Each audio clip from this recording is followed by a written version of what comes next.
we have lived through 20 or 30 years of unprecedented barbarism in the work of architecture, in the world of architecture, which people have continued to do things that are hurting cities and dealing with environmental subjects that are truly regrettably approached.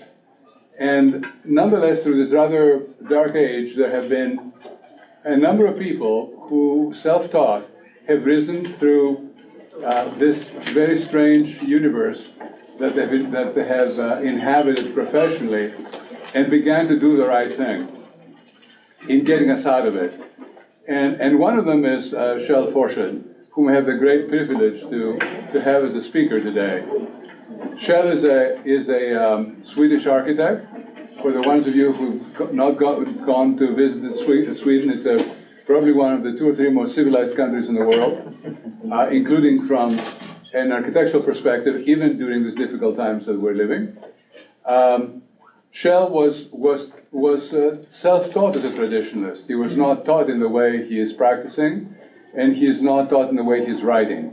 He was a principal of Forshed and Brunenberg, an office in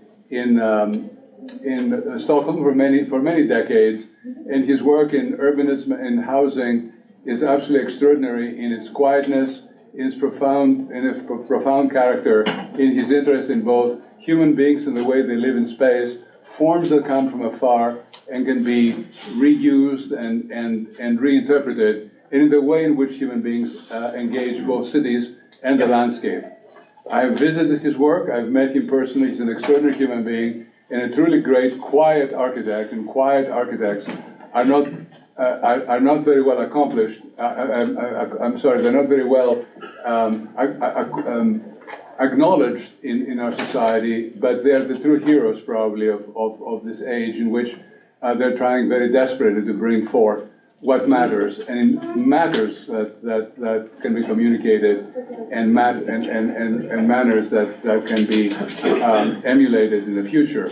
One of the things in finishing my introduction that I would like very much to talk to you about is that about 6 months ago, Kjell sent me a book in Swedish, so I protested mightily because I could not understand a word of it. And I said, look, what about an English edition? And he said, well, I will print an English edition if you would distribute it for free to your students and your faculty, which he proceeded to do. I think all of you are holding these beautiful books in your hands. I would very much encourage you to read them. They're written with modesty and with clarity of a kind that is rare, and I hope they can truly affect your view of how you go forward from here. I hope that we can spend maybe 45 minutes in a presentation, and then about 50 minutes in questions and answers. And if we have more to say and do, perhaps another continuing discussion with Kjell, who is not very far away from us, just one click away in Stockholm. We're thrilled to have you. Thank you for your presentation today, and the floor is yours. Thank you, Stefanos.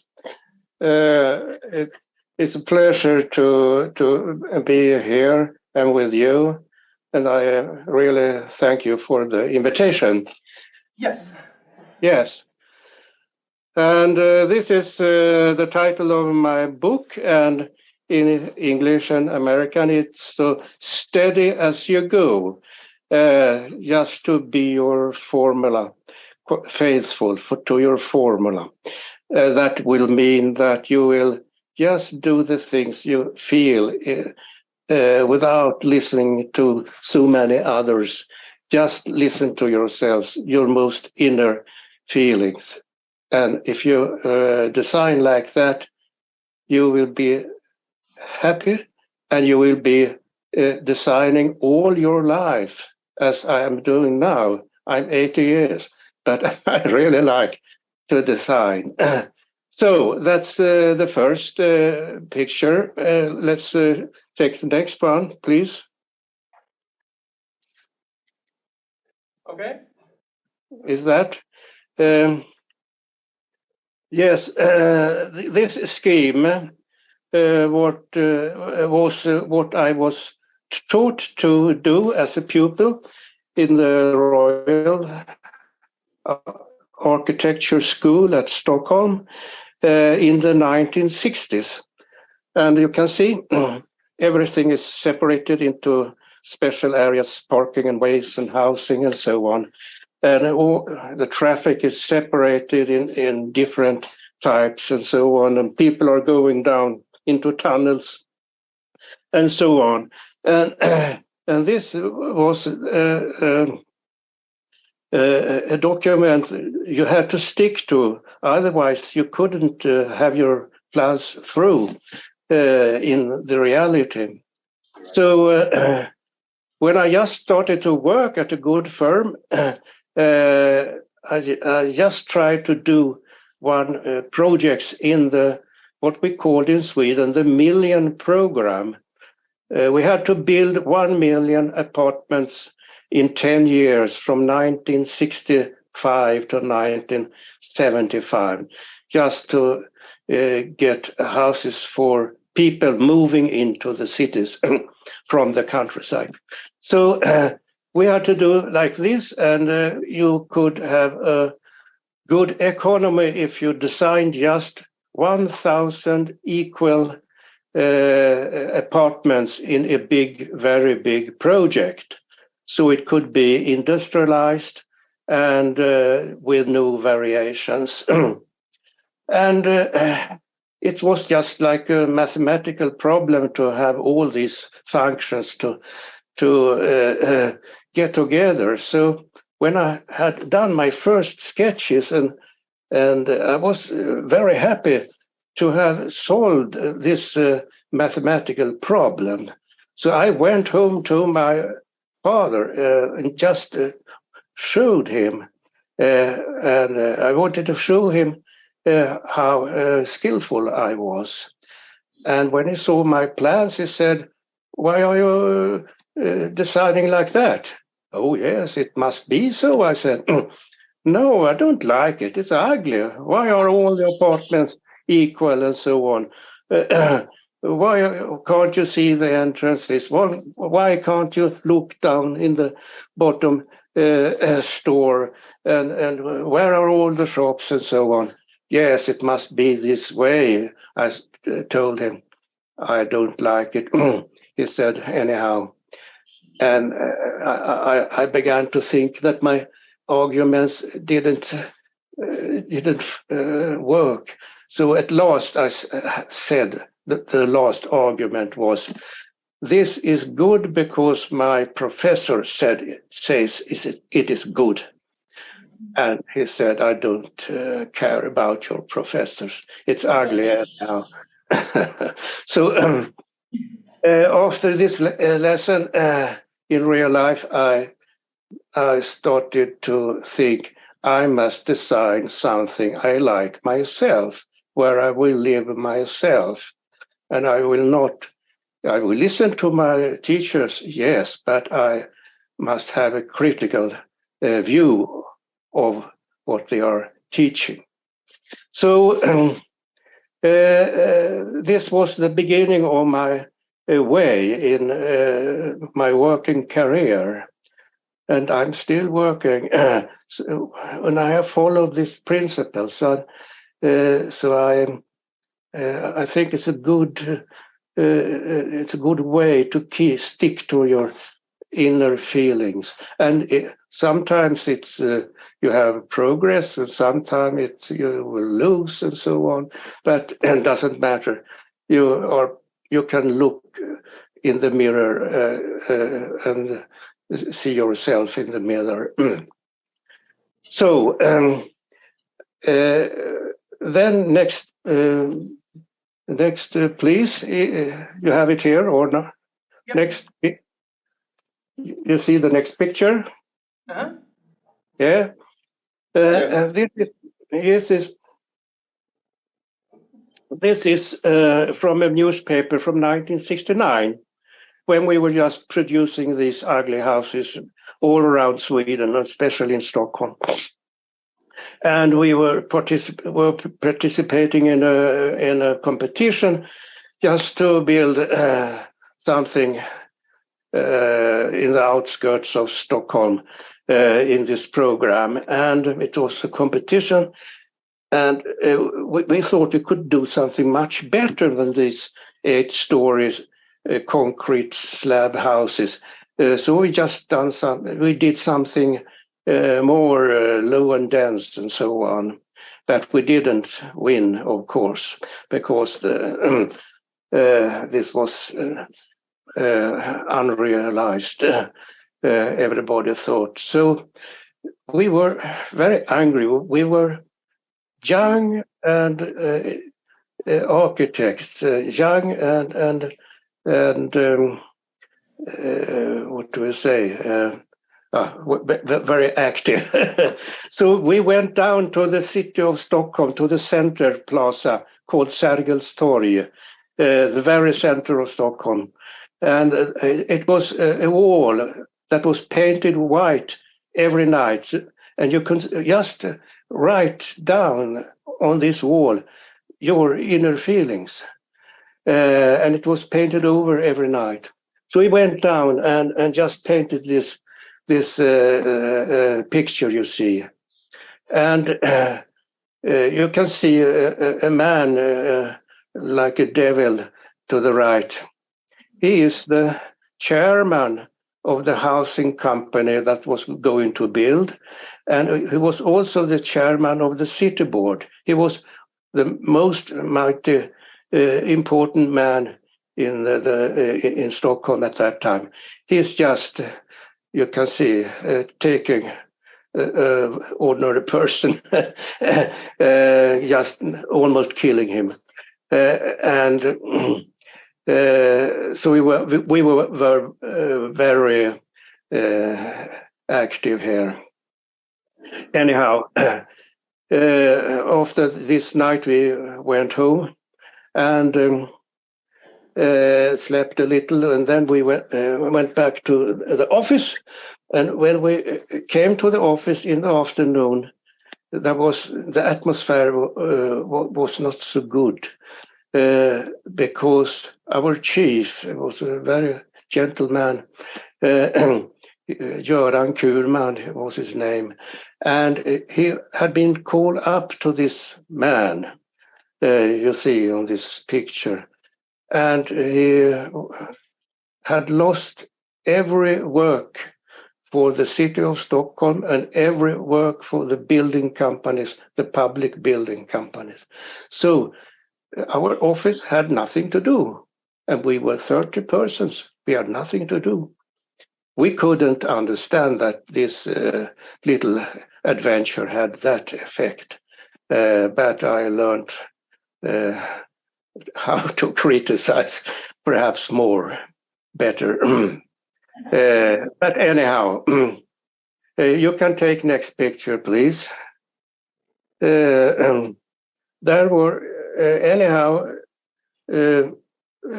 persons thinking that we had done something very good.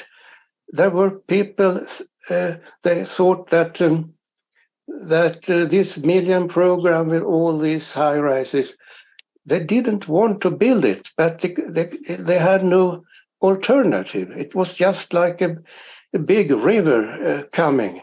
But when they saw this protest at Sergels Torg, they said, come to us and design something else. And here in Upplands Väsby, it's a suburb just outside Stockholm, they said to us, we will build now a big area here. Can't you do it like a small town? Oh, yes. We said, can we? Yes, we will order that. Okay, and we did it. So it's renting houses for very low rents. So it's not a luxury at all. It's just ordinary houses in wood with apartments of different kinds, and every apartment had its own entrance and a little garden, just a garden city principle. And at the bottoms, we had small activities as service facilities and shops and handicrafts and so on, and also schools and nurseries, and all was mixed up in blocks, ordinary blocks along this little village. This project is called Grimsta by, and it was a very special project. So people came from all over Sweden looking, can you do like this? Yes, we said. And they said, we must go home to our cities and make the same. And when I met them after many years, and I asked them, how was it with your Grimsta? Did you manage? No, it didn't work, they said. Why? No, it didn't work. We couldn't do that. Because it was in the walls, as we say here. All the thinking was in the walls and all the regulations and so on. But you could do this within the regulations anyhow. And we just show it for the architect students. And that is the most, the moment in my life. I have never been so criticized in my life by them. They were angry, jumping in their chairs, saying to us, you are cheating people. You're cheating people that life is just like beautiful as this. The life is much worse. You're prostitutes, they said to us. We thought it was very, very moralistic way. But then we were invited to the Norwegian architecture schools, and they stood up in the benches applauding us. So we had so much credit for them.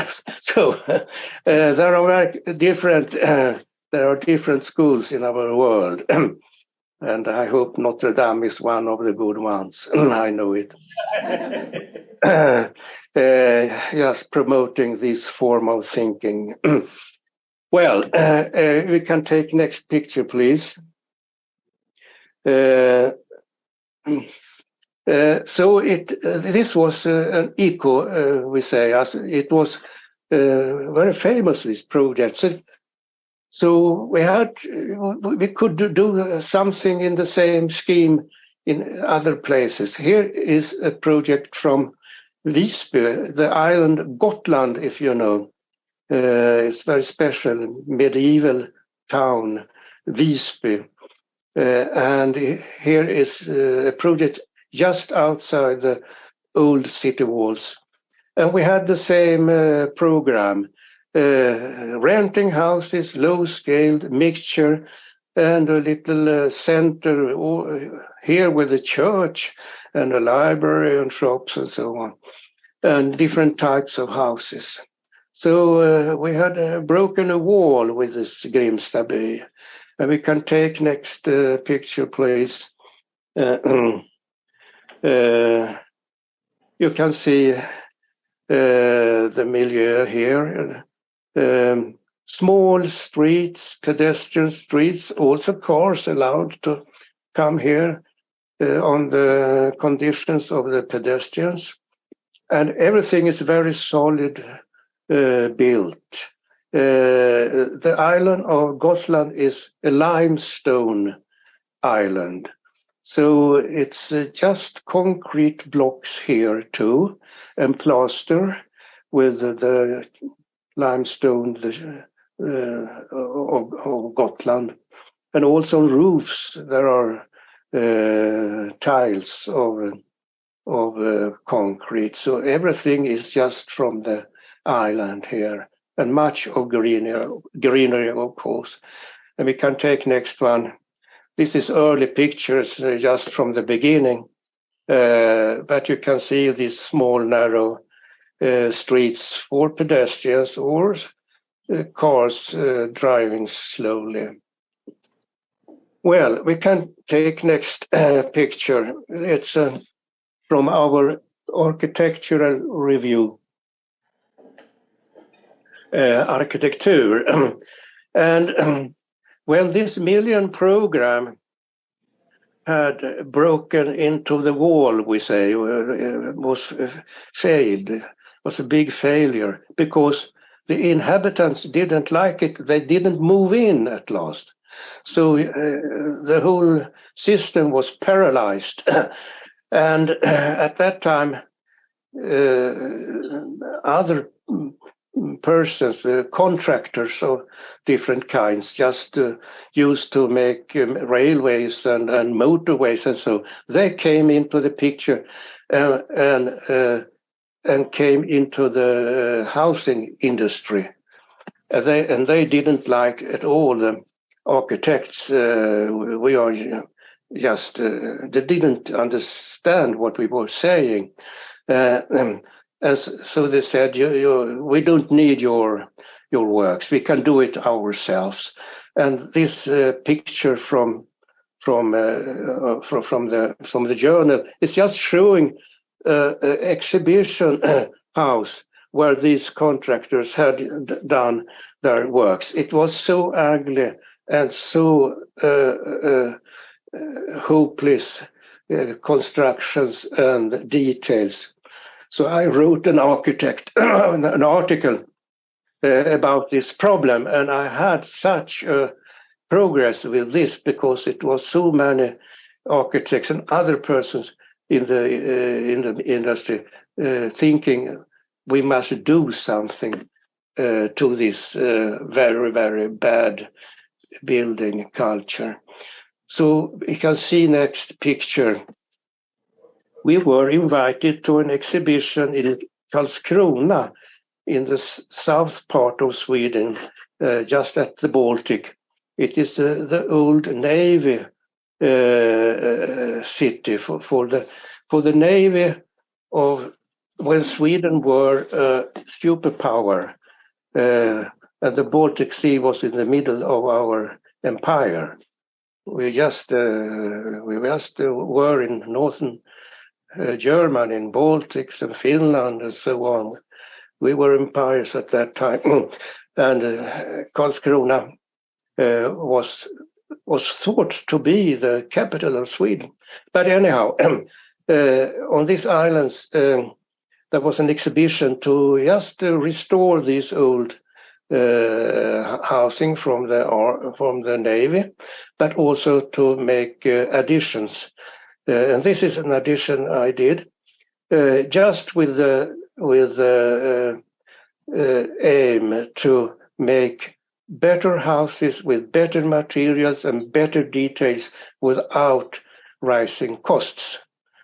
And if you take the next picture, you can see the way we thought. We thought we could make just a very, very simple construction with equal rooms. You can just sleep, or you can have it as a drawing room and so on. And it's heavy stone, the whole house. It was a simple construction, so we could just do better with materials and details. We can take next. So you can see the entrance to this two-story houses with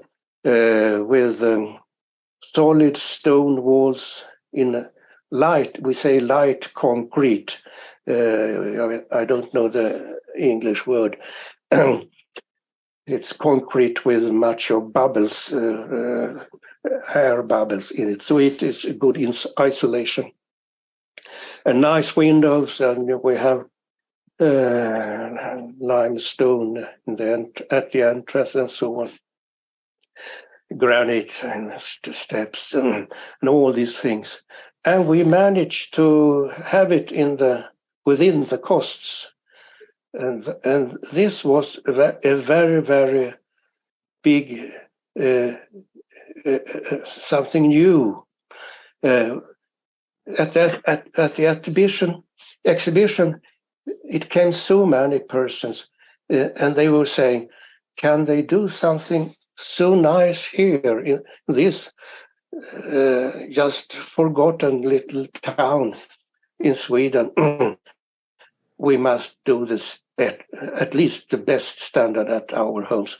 So I got several jobs all over Sweden with this message to just rise the building culture in Sweden with apartments for ordinary peoples at low costs. And that's the art of architecture, to do beautiful at low costs. You can do it if you know how. And here it's a project from Stockholm, and they were just visitors to this exhibition, and they said, we must have the same standard. It's in the inner city of Stockholm, so it's 4 or 5 stories houses here. And I just showed Stefanos this project. It's called Sankt Erik. And it's a very beautiful project with very high quality in the building, and I think also myself in the architecture, with solid stone, real solid wooden doors and so on, nice windows. So yeah, I done something good in Sweden. It was this adventure to just rise the building culture with better materials, better details, without rising costs. That was that was an effort. The next, please. Here it is a picture from Berlin. It's from Falkenberg. It's from the garden cities they were building in the beginning of 1900 and just before the First World War. And this is from the East Zone, behind the wall. So when I visited it, I just thought that these areas with this concept of small row houses with their gardens built in brick and plaster, and this is what sustainability is in reality. It stands here. It's built about 1910 or something like that, 1905 perhaps, and has survived two world wars and different regimes with different ideas during more than 100 years, and it just stands still. It's unaffected by the times. It's really sustainability. And the people here could survive on the small gardens when it were bad times for the Germans. So next, please, a picture. This garden city movement, it's very near my heart. And I have tried to do the same principles in our times. This is a project outside Stockholm in Tullinge, called. It's a center in a bigger area with single family houses. But this is just low and dense. It's a high efficiency in this. So you don't need to build a high and vast. You can just build low and dense with different types of houses in the classical pattern of blocks and streets and so on. And the garden, for me, the garden city it's a small, classical small town with more greenery in the public spaces, streets, parks, places, and so on. That's a garden city. You can see in next picture. This is from the first blocks. Just from the beginning, the hedges are not so high now. At that time, now you can't almost see the houses. And it's just small houses on lots, 10 by 20 meters, 200 square meters. And these houses are owned, but in the same block you have what we called, I don't know the English word, but you own it together. So it's a mixture. It's a low-scaled mixture of different house types for having a mixture of different peoples in a small scale. That is the right way to plan, not to separate in big separate areas with just one content in everyone. So this is an example of integration. And the next picture, that is from a small street. That is also the playground for the children. They are just playing hockey here in the winter, and together with the cars and other people coming. It's a social space where the cars just are guests. They have the permission to be here, but it's the social space. And the next picture you can see small houses just for apartments. It is 4 apartments in that White House. They have a little garden together, and they are mixed into the blocks. So you can have just, what I said, different type of families just meeting each other in a small scale.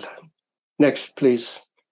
This is a very typical picture from the garden city. Inside the blocks, you will have small, narrow passages and small places of greenery, just to be used for something. Small children playing, or just sitting down and meditate if you want. And next, please, shows this very small garden on the back side of the house, where you can be private and you can just fulfill your dreams. Here is a person who likes flowers, and she can just make her private little home full of flowers, just on this little spot, 10 by 7 meters, I think, something like this. Something like that. I think 60 square meters it is. We take next one picture, and this is from another place in Sweden, in south of Sweden. It's called Lomma, and it lies is situated just beside the sea, and it's a new built area on old industrial place. And this is also a small town concept.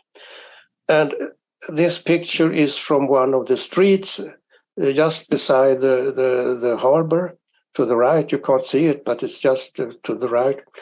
And it's a mixture of we say, for mixed use, streets for mixed use, social spaces, but you can have a car also. And if you have a car, you will have the shops, and so you will have the mixture. And this is in Sweden a nightmare for a traffic planner, but it was the first time in 40 years I managed to do just a little street like this. Well, next picture, please. This is a site plan. It's just beside the sea and an existing village, small town. And it's low scaled, 2-3 stories. And we could manage to have a good efficiency here. It was a polluted area, so you have to put in 1,000 apartments in one part here. And I managed with low and dense. It's so effective, you can't believe it. There are not a square meter that is not used in a good way. This was a competition, and all the others, they just made 8 stories and so on. But here you must take care of it's very windy, very ugly climate here. So people say to me, they just will find sand in their refrigerators because it's very tough climate. Low and dense is the best formula to handle this. And next, please. This is from the competition, and I always do some sketches when I'm designing, just to know how the measures are in reality. 8 meters and 2 stories, like something like that, and so on. Can take next. We also did a little channel in the project because it was so flat, and it is actually built. Can take next one. And here shows how the weather is half the time of the year. It's not sun every day. So that's why low and dense is so very good. And here is the reality after of the competition. You can just visit it if you like, if you come to Sweden. And next picture is the old custom house we could save. And behind you can see a 3-story house with an attic, just a little higher in the edges of the blocks and lower inside. Can take next. It is just beside the beach. People are coming like they are coming. I don't know the word, but like flies. They come here just because they like the whole area. And this is from the sea. Next is a small narrow street.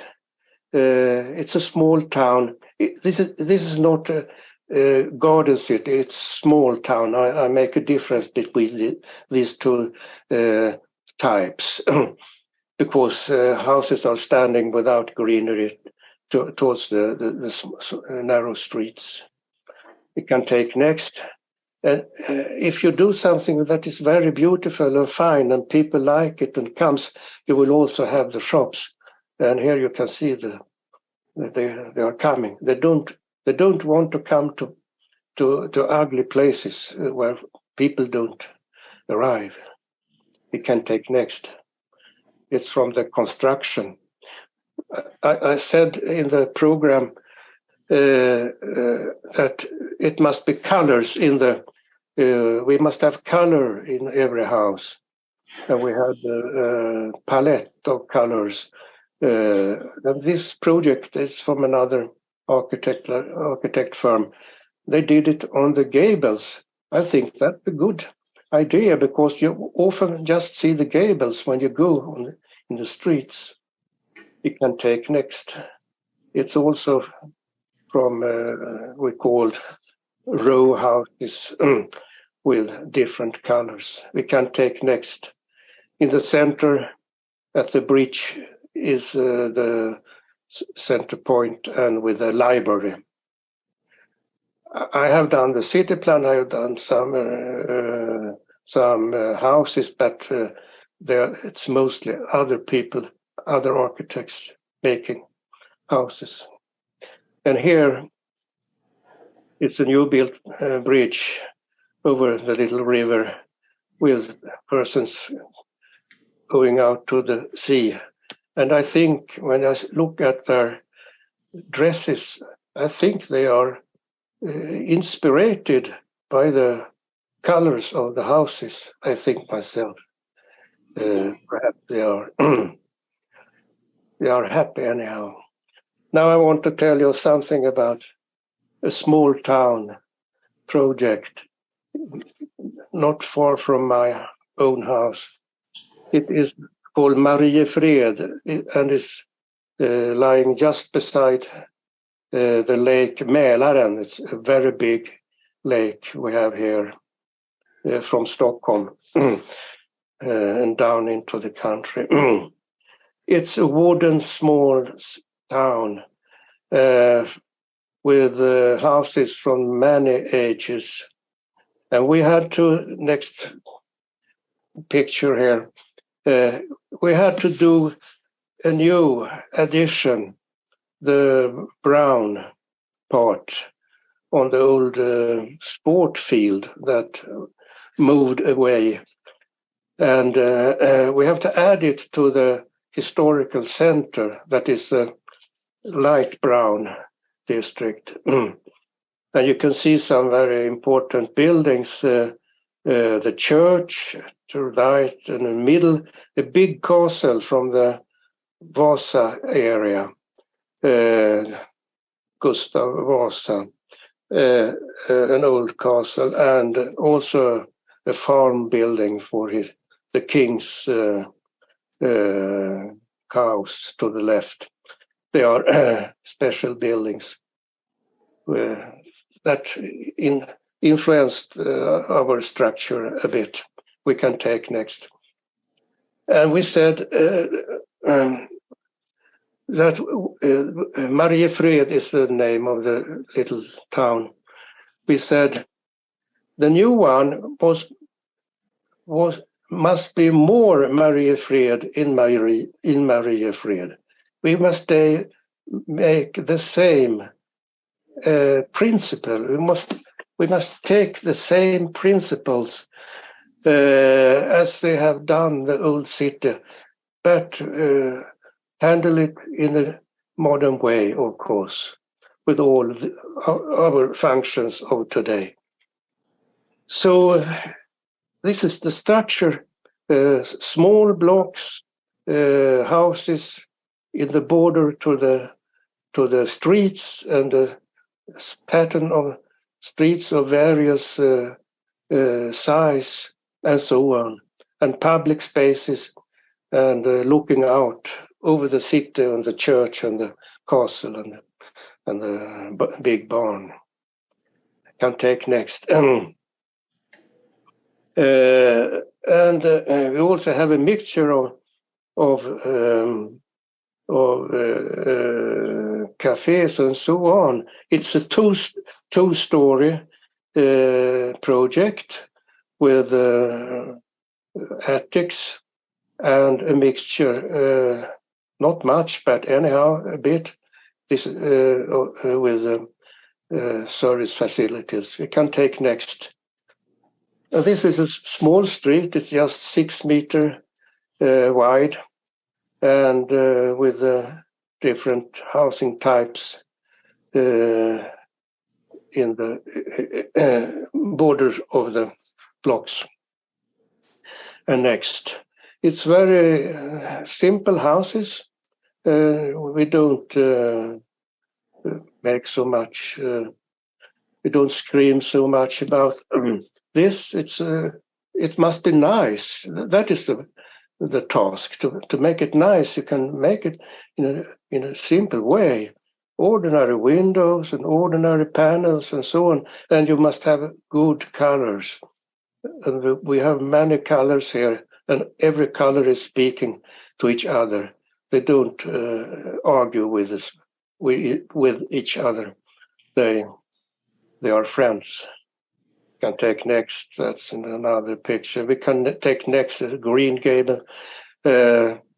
This way, they are built, of course, with in industries. You will have a house in one day. It stands here, comes on a truck. So it's industrialized building, but it can be beautiful anyhow if you know how to do, if you know the handicraft. And here you have something that is very typical in small towns, porticos. There you can see the little small garden inside. Next. And here you have a little small narrow street under construction right now. And it is the same house. It's 1 story or 2 stories. It's with a gable to the street or with a long side at the streets. You don't need more variation. And you have the colors. Can take next. This is also a small street, 6 meter. Here are the cars, only guests, but they are allowed to come here. Can take next. You can see when you go here that people are like their houses. You see it when the flower comes. You can take next. And this, you have it once more, this porticos. Next. And small gardens.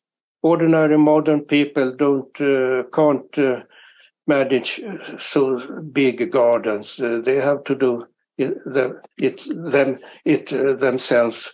So you have a small little glass house, and you have places to sit, and you can grow your vegetables. It's lots, about 20 by 10 meters, 200 square meters, and narrow, small passages besides. And here, next picture is not small. This is the opposite. This is high and dense. I have done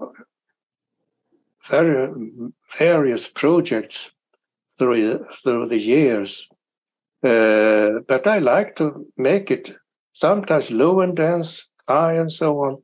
And this is in the inner city of Stockholm, and it keeps the city scale of 6 stories, so it's not more higher than that, but it's the same architectural task with proportions and with spaces and with measures and with windows and with balconies and so on. You have to handle all this in a special way.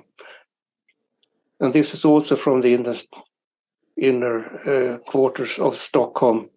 Here we had to add a corner of a block, and we just noticed that in the other blocks, they were a height at 21 meters. It came from the building codes, old building codes once.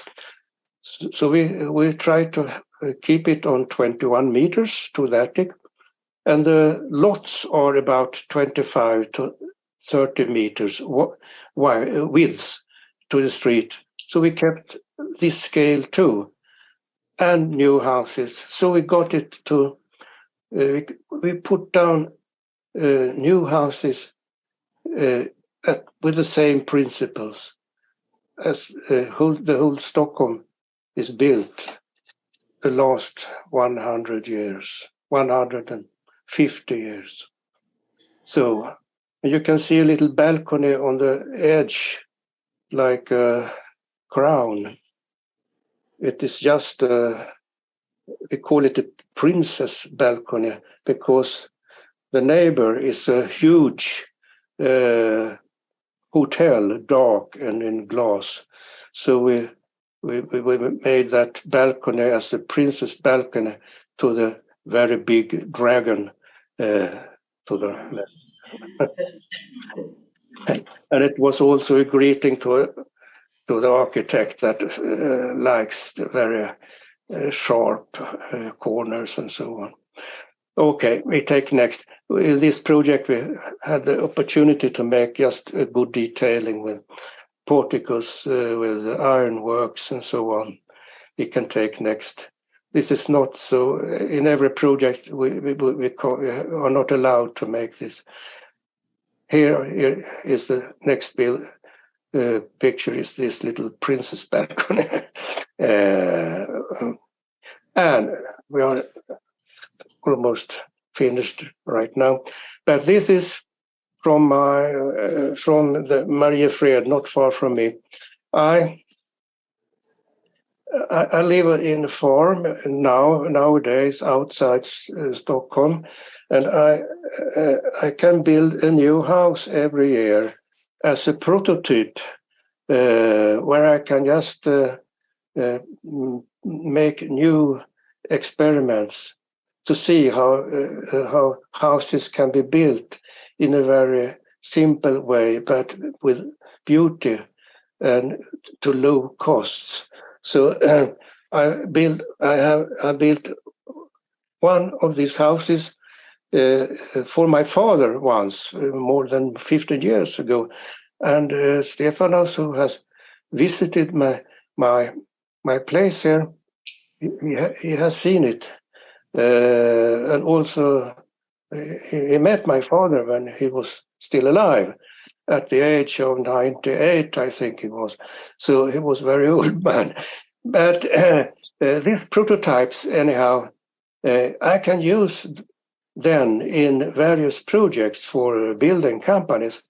And here is a situation in a very slope. It's very hilly here, so we have to make what we call souterrain house.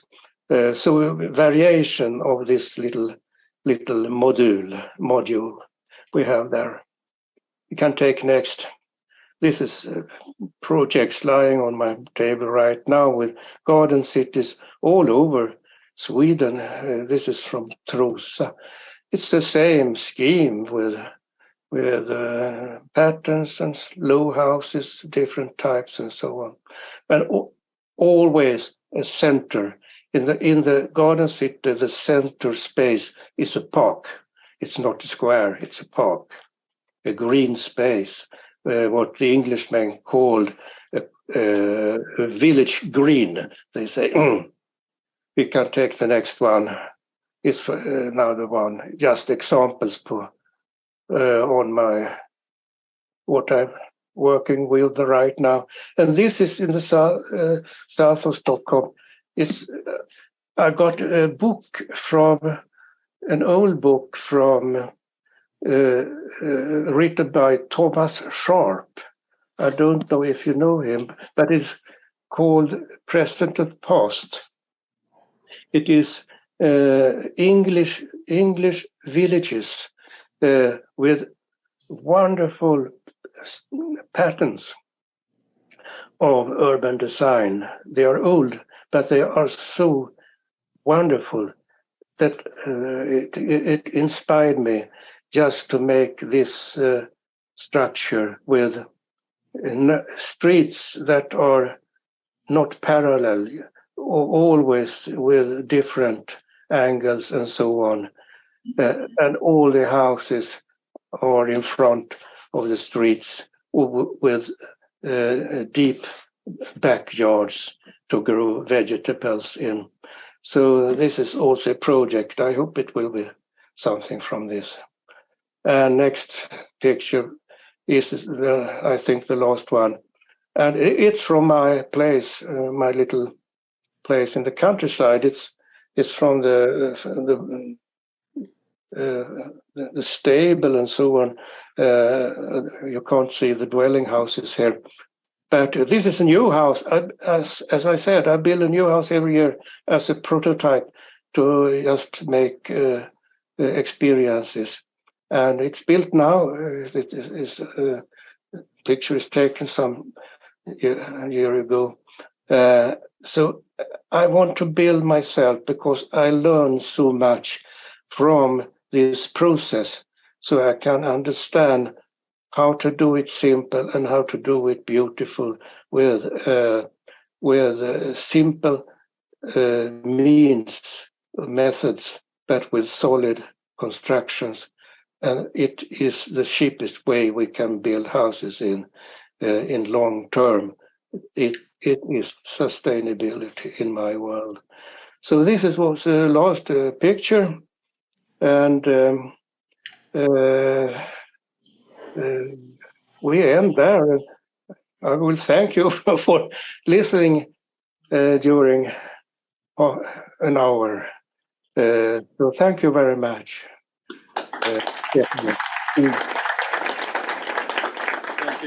Thank you, Kjell. We're very glad you listened to your father. That's the most important thing. We could take a couple of questions. Most of the students have to go back to studio. It's about 1:30 in the afternoon here, but we'll have you for a few more moments. Are there any questions that we have to want to ask of Kjell? Yes, Luis.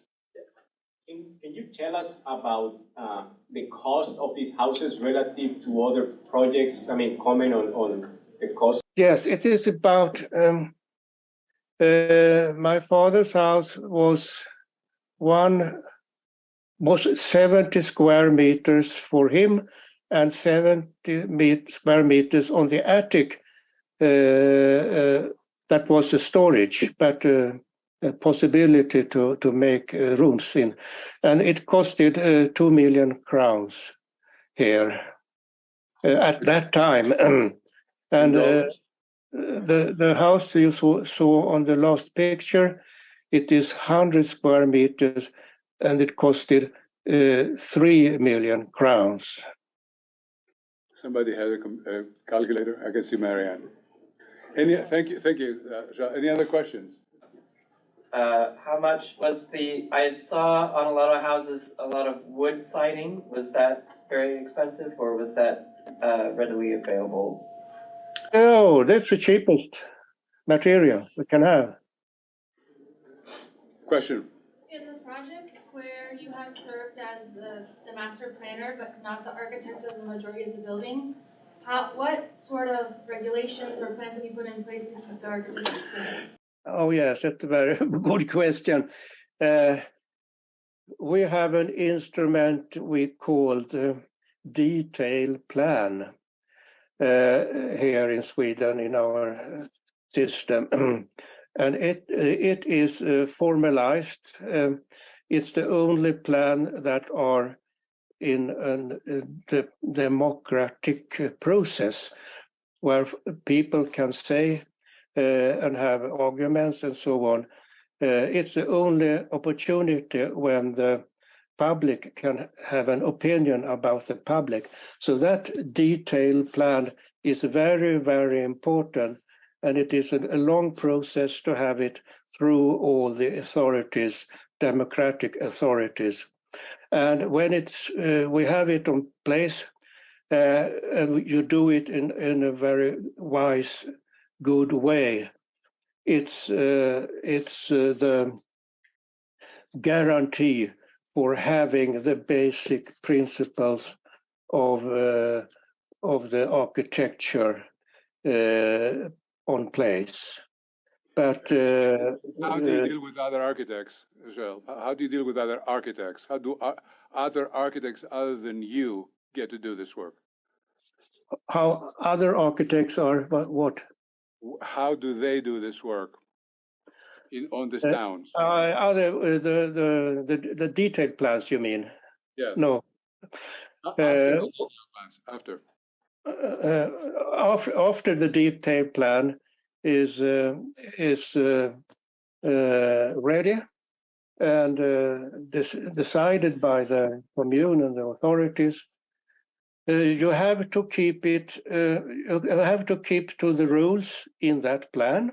It's building codes, and we have a check point at the commune here. We have we call it bygglov. It's a building promise, something like that. When these designs in scale 1 to 100 something, with facades and plans and all this, when they are approved, they are compared to the detailed plan. So the detailed plan codes are realized. Can we take one more question? There was a question here. Yeah, you mentioned Thomas Sharp earlier. I love his work on Anatomy of the Village. Do you have any other urban theorists that you rely on pretty heavily? Earlier here in Sweden, 100 years ago, a very good city planner called P.O. Hallman, who were the chief architect of the city of Stockholm.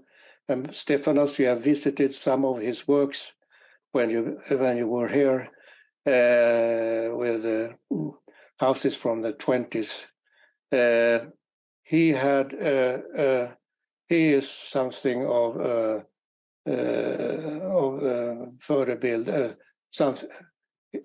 I am very inspired by his works to have it low and dense, not too heavy, and with greenery and with very beautiful architecture. So he's my idol. What about German architects? Oh, Bruno Taut I like, and also some of the others. But if you go to Berlin, for example, and can look at the garden cities, Bruno Taut have done very beautiful areas. But the picture I showed here was not from yes, it was from Taut. Yes, I remember that. He was the architect. And Heinrich Tessenov, of course, and there are some others also, of course. But this time in both Germany and in Sweden, from 1900 up to the 1930s, was a very flowering period here, I think. I'm very inspired by this period. Thank you, Kjell. Our time has come to an end. We very much enjoyed your presentation, and we hope that we come and see you in numbers. Well, it's going to be an invasion of our students and faculty coming soon. So get ready for us.